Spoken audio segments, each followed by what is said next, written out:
هلا والله. ده زملكاوي بقى، ده زملكاوي. هلا والله.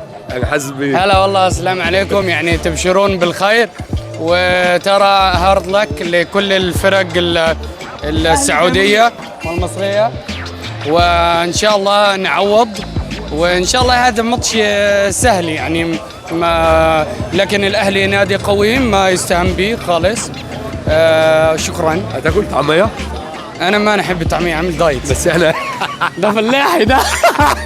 عامل دايت دي انت فلاحي. زملكاوي. أنا زملكاوي، بس أنا كنت بشجع الأهلي والله. لا بامانه والله اسال الناس اللي كانت قاعده معايا. اقسم بالله الزملكاويه عندهم حقد مش طبيعي. مش يمكن في ناس زملكاويه مش سويه نفسيا، وفي اهلاويه برضو مش سويين نفسيا. طب انت شايف النتيجه النهارده ايه؟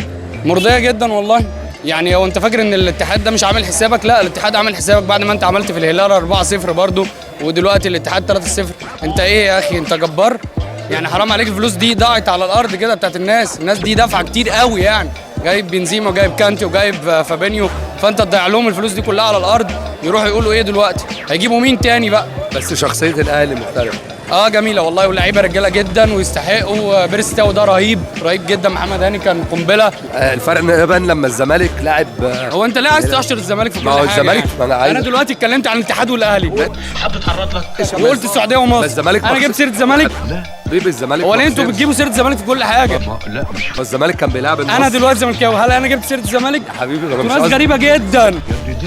اديني فرصه اتكلم معاك مره يعني. والله العظيم انت واحد اهلاوي وبتلعب ماتش للاهلي، مالك ومال الزمالك؟ يعني انا دلوقتي قلت لك البصل بقى ب 40 جنيه و50 جنيه، مالها دي؟ انا عايز اقول لك ان الزمالك وهو واقع النصر ما عرفش يكسبه بكريستيانو برضه ماشي خلاص ماشي. يعني يعني أنا عايز تشكر حاجة- فيا في الاخر ده يعني. حاجه ايجابيه ليك شكرا يعني. شكرا والله. ان بعض الظن اسم.